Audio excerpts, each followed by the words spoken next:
Welcome along, everyone. It's what day is it? Is it Thursday? Is it Wednesday? You can't tell, right? Time is flying.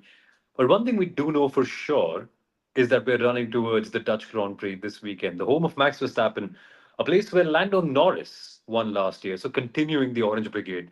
And this time out, the big question is very, very clear. Which McLaren is going to be on top? Because quite clearly, Kunal, we're heading into the final couple of races in Zandvoort's Formula One career. It's second leg, in a way. And we're now wondering who will take part and who will take advantage in this second leg of the Formula One season two. Which McLaren driver will it be? I like how you just said, which McLaren driver will it be? We've got 10 races to go, several sprints, but yes, it's going to be between the two McLaren drivers. That's what the title battle is going to be. Oscar Piastri just said the pressure is only going to increase. And Somil, do we just take Oscar Piastri's mental strength for granted? Is it because Lando Norris's mental strength may or may not show up, even though his talent does? What do you think? Yeah, I think we do. I think we really do. Even though Lando hasn't quite won championships quite like Oscar has in his junior career, Formula 3 and Formula 2 both, and we have seen more of that mental fortitude recently from Oscar, you can't take it for granted because it's a Formula 1 World Championship and you never really know. We thought Lewis was so mentally strong in 2007, but then came Shanghai and then that tested everything. And moments like this can and will come. 9 points of a difference between Oscar and Lando. So far, Oscar has been a more impressive driver in my mind. But the second half of the season, Kunal, Oscar's never quite experienced anything like this. And to be fair, neither has Lando. Well, that's Has he? absolutely right. Would he count No, last year, though? nah. I mean, the media makes us count last year, but it wasn't a title battle for him. And you're right. I mean, Oscar Piastri has been there for F3, F2, but he's also won the Grid Championship, second year in the running. So could he become the first driver in the history of the sport to win two titles in one season? Grill the Grid and the F1 Championship, right? I mean, all these little championships that we have in Formula One. So that's that. The title clearly says, "Let's unleash the lion." Obviously, Max Verstappen, his home race, he's got several home races: Austria, Belgium. Austria is, of course, for Red Bull. Belgium now, then the Netherlands. Will he get a chance? It is supposed to be a wet race weekend. FIA has increased the pit lane speed limit from 60 to 70. It's a narrow lane. It's an old school circuit. We all love it, which is why it's going away. Have you ever thought of old school circuits staying because they're old school circuits? It's almost certain, like Lando Norris's mental strength. Will an old school circuit actually stay? We don't know, but the new ones, the Tilkedromes or whatever we call them, it's a certain they'll stay anyway. So my point was, will Max have a chance? It's a wet race, two stopper expected. Pirelli's going one stop softer, and this sort of brings others into play purely because McLaren's main strength of managing rear tire temperatures in warm conditions. That if it stays, if it's wet, they don't really get to use that Yeah. factor in their competitive advantage. No, for sure. For sure, they don't get to. And that might be something to watch for this weekend. Remember, it is forecasted to be rainy all throughout the weekend. And if it does stay dry, we do have a set softer tires.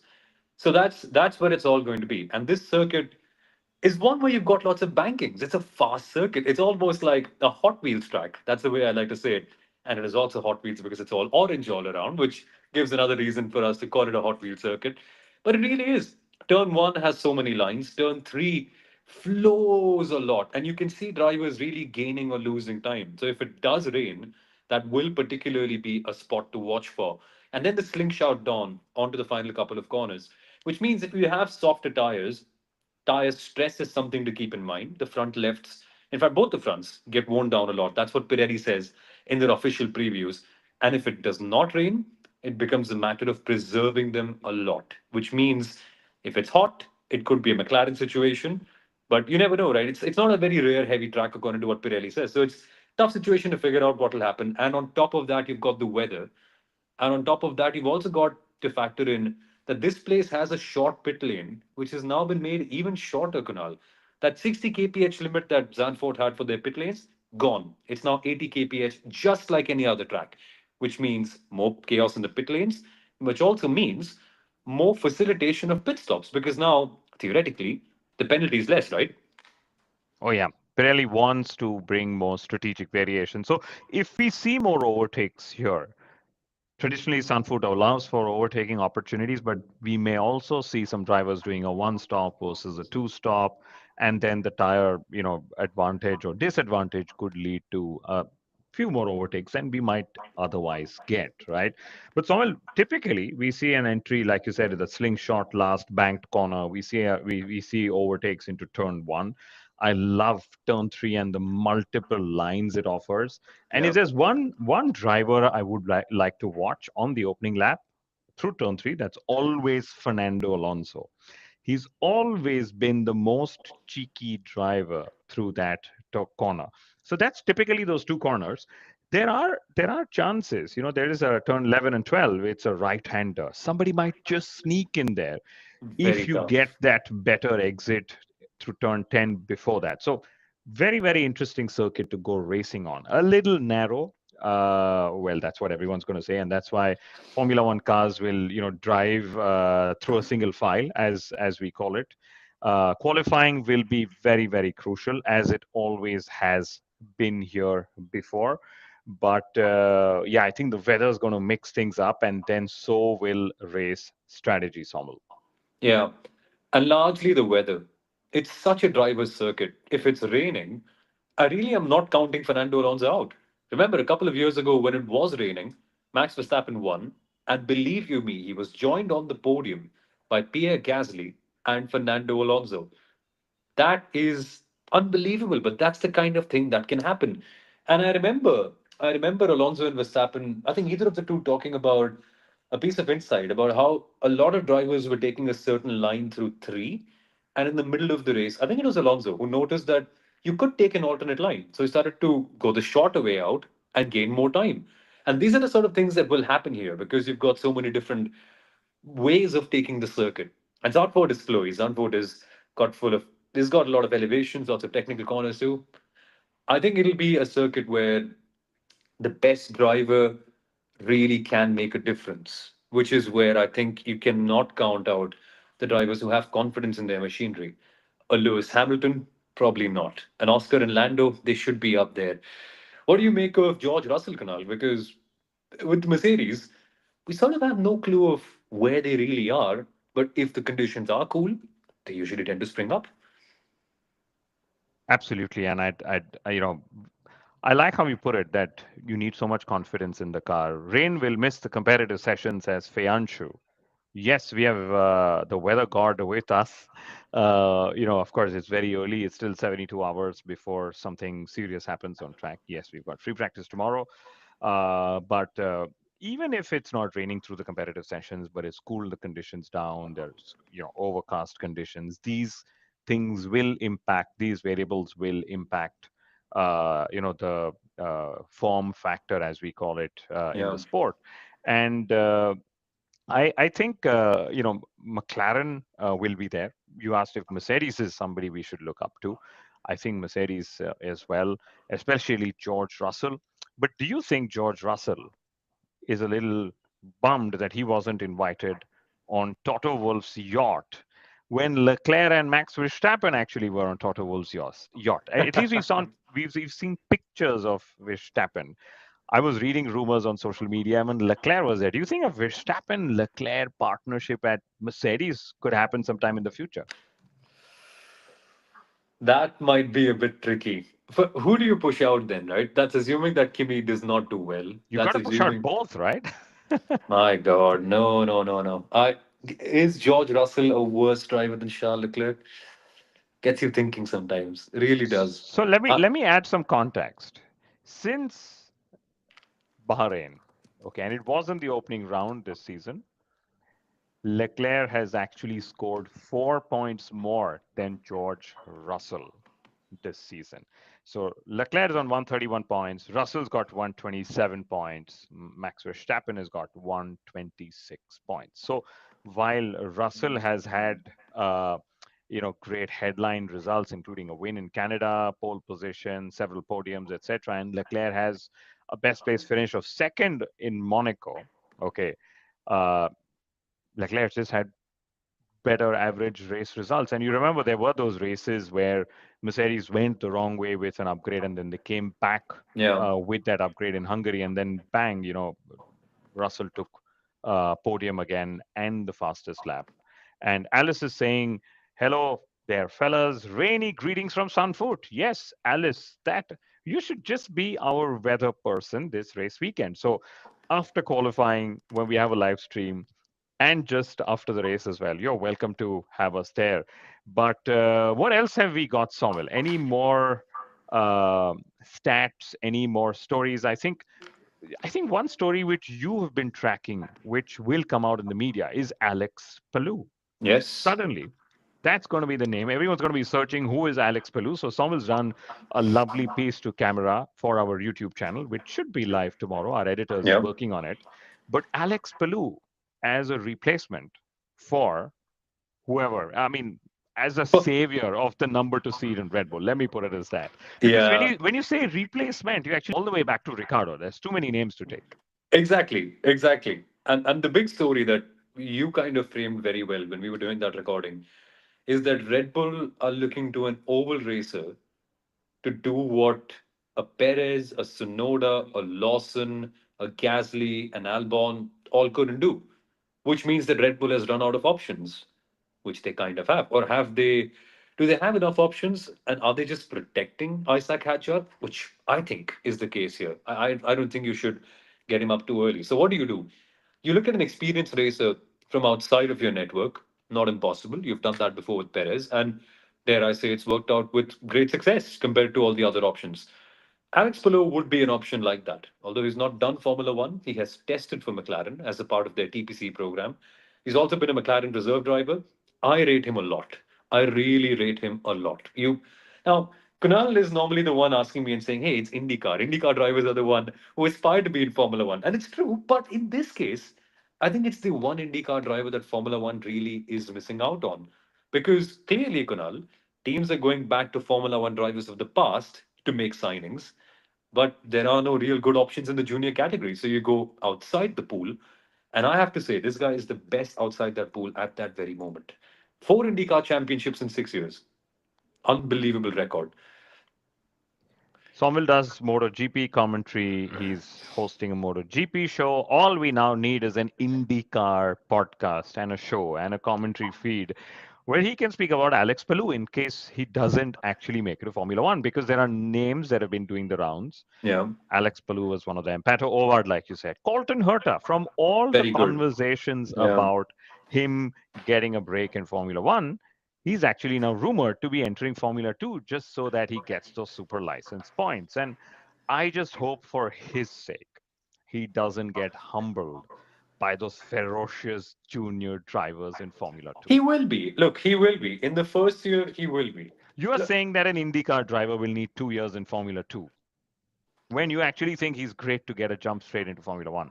yeah, look, I think with a driver like that, you need patience a little bit. And then you know you've got. And you see, I can see you smiling there because Jack Stewart only got 6 races. That's very true. That's very I true. put you in a corner, my friend, but okay, let's Now get you you out of that corner. Who do you think? Should we get you out of the corner? You want to go on and on let's about go for it. Colt? Let's go for it. Let's go for it. Okay, so who do you think is getting pole position? Oh no, I thought you were talking about the IndyCar corner there. No, No, uh, I'll still die by that hill. I will still say that an IndyCar driver can make it work. I don't Quite deny close. that. I don't deny that. But then that driver shouldn't be taking 2 years to succeed in Formula One. Formula Two. Yes, Uh, be patient in Formula One. well, Yes, I suppose there will be tracks you've not driven on. that's now a Formula One problem, isn't it, Kunal? The cars have gone too far because to speak about the quality of those drivers, Villeneuve did it, Montoya did it. Before that, Mario Andretti did it. Three very, very, very, very, very good drivers. And Michael Andretti was unlucky with a lot of retirements. It was also pretty competitive when he was there. So, No, not denying. I mean, yeah. if we get the next Montoya, I think Formula One's going to explode even more. But you're right, it will be tough. But pole position, we look, this conversation can go on forever. We should do a separate podcast on that. Pole in wet conditions around a circuit like Zandvoort. Do you think there is anyone else who could do it? We all know who we're talking about, don't we? You're talking of Lewis Hamilton, Hey, clearly. come on. Are we? Are Well, we? Andres Stella actually said that he is thinking Ferrari is going to be very competitive in the second half of the season. What do you think? Why wouldn't it be Lewis Hamilton? Why does Patrick he say Vasseur have that? said that we were stupid to have underestimated the challenge of the switch, which I think in it's stupid in itself that you underestimated it, but that's Ferrari. But anyway, my point then to you is who do you think is getting pole? You said in the wet, there's one driver who you think will get pole. I believe you're talking of the driver who's had three pole positions in the last four races at Zandvoort. He's had four podiums, four front row starts, and he's converted that into three wins. And that's why we also still call this Unleash the Lion episode. Ferrari is bringing new Absolutely. floor this race too. Yes, they need something. They need everything. They need all the upgrades. And I like that teams are throwing upgrades at it because if it's in the pipeline, if the simulator says that there could be gains on track, it's actually better to use it because it's like I love giving this analogy. Have you ever heard of a government making a profit? Well, no, because Because the government has got funds so that it uses it up for the betterment of the public. So government making a profit is actually okay. government not using the funds.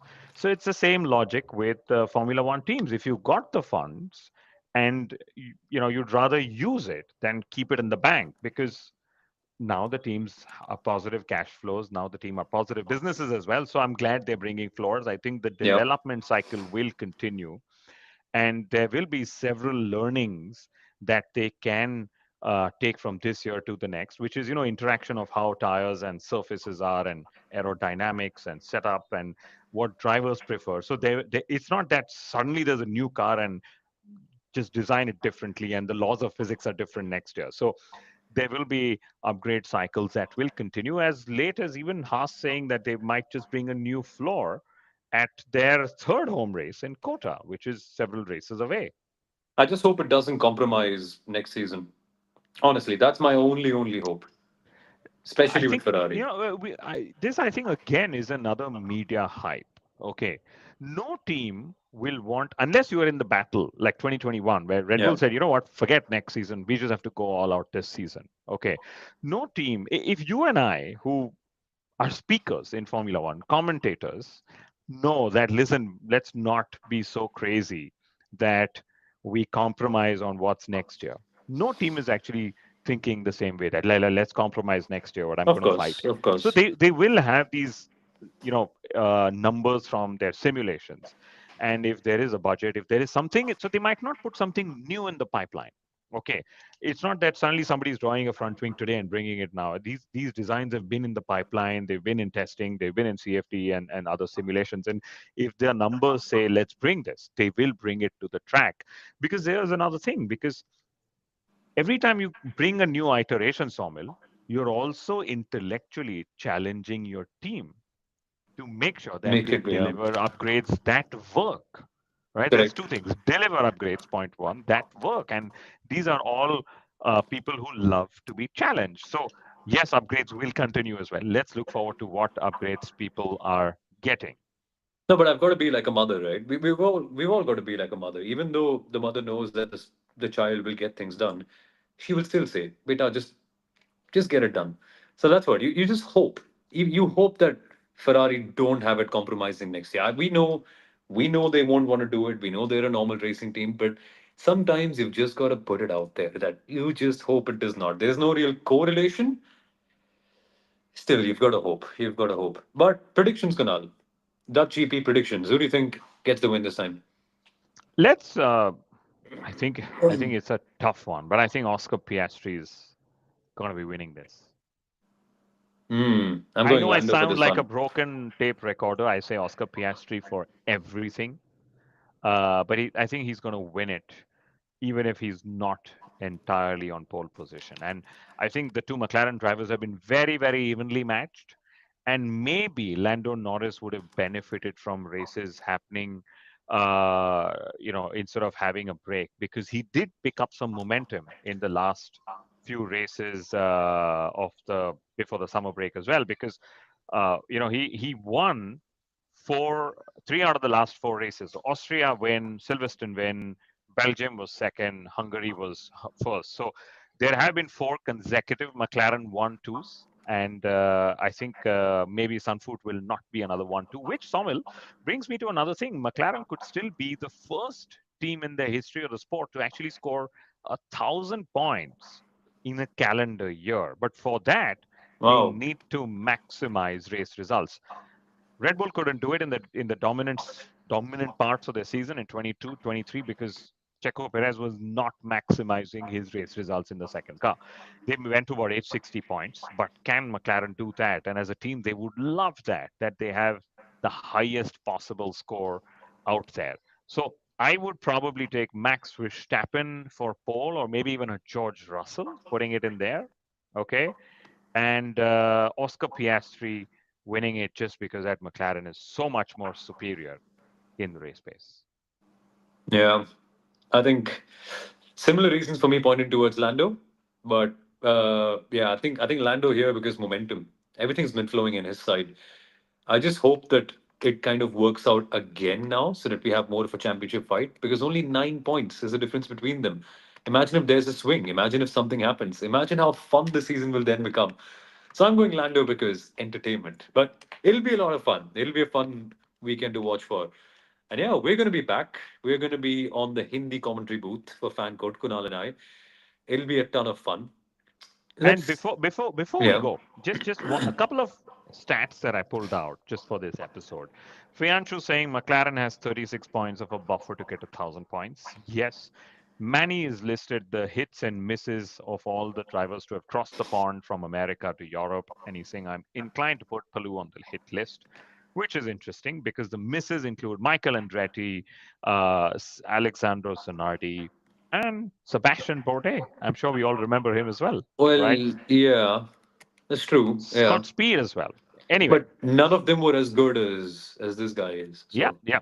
So the interesting stat, there've been five pole sitters in the last several races. Leclerc is the most recent one, 19 days. Oscar Piastri hasn't been on pole since 2 months and some 30 odd days or something. So almost 3 months, if you were to just calculate that. Can you wow. imagine? But he still got the best Wow. high average qualifying position for any driver. And yeah, Lando Norris, Max Verstappen, George Russell have a more recent pole position than Oscar Piastri, which makes me want to ask you, when was the last time Oscar Piastri was on pole? Any guesses? Just put a wild guess. China? No, China's too far. I'll give Uh, you a hint. A European race, which uh, typically was the start of the European season, but isn't anymore. Catalonia. Yes. Oh, wow. That's a while. That's a Yeah. long while ago. That's a long while ago. Yes. Okay. And the last couple of stats from me, which are always interesting. So, front row has got 8 out of the 12 last race wins. And we don't have to consider more than the last four because, it's been in the 80s that we raced out here. Jim Clark actually has the most Dutch Grand Prix wins with 4 race wins. We always thought all along it was Max Verstappen, but it isn't. Especially if you consider 35 years of the Dutch Grand Prix, and very interestingly, driver number 33 stopped winning the Dutch Grand Prix after it crossed 33 years of race wins. So 34th race was won by Lando Norris. Now this is 35th. Let's hope he breaks that duck. Uh, but Max Verstappen does have the most pole positions. He's got 3 poles. Ferrari have the most wins here with 8 wins. And then there are 7 pole positions tied for maximum pole positions between Ferrari and Team Lotus. Long So while ago. That's a it's been a long while. while ago. Yeah. So that's pretty much it from us, I guess. Or do Yeah, you have more? that should be it. That should be it. Yeah. Fun Yeah. episode. Catch I, us, I have I guys. have I have one more fun stat that I would like to read out. Okay. Since we're talking McLaren unleashing the lion and so on, okay. Uh, Max Verstappen, oh, sorry, I meant Oscar Piastri and Lando Norris, okay, have scored more points than any other constructor. Piastri is 284, Norris is 275, Ferrari is actually at 260. Is that a fair way to look at how dominant they've been? And these are constructors championship points. So Ferrari is at 260.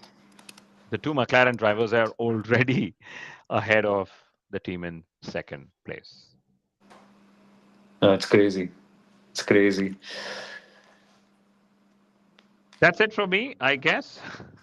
At last, At another last, one? is there No, no, one? no. I We're don't good. know. We're good. I've got a We're rush. good. I've got a rush. Now, Let's but thank go. you for watching, guys. Bit of an odd timing this time, but thank you for all joining us. We will push out more and more content on our YouTube, so stay tuned on that. There's a magazine show coming, and I think you guys would really like that one. But of course, general coverage continues. We will have the post-race review as well, along with other coverage on the show. So make sure you're following us. Make sure you're updated, and we will catch you soon.